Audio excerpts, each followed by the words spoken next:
Hello guys, in this video I am going to show you how to enable notifications in the ATM Milano application.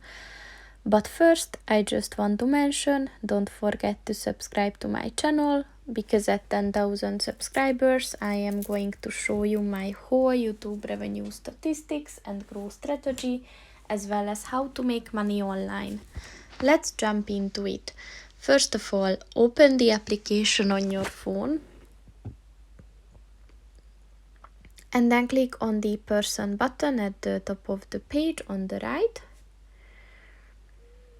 And at the push notification section, these are the settings that you can enable notifications on. So just click on the white circle next to those that you want, and once they turn green, the notifications are on.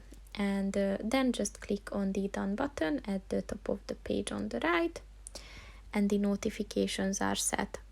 So that's pretty much it for this video, guys. See you in the next one. Goodbye.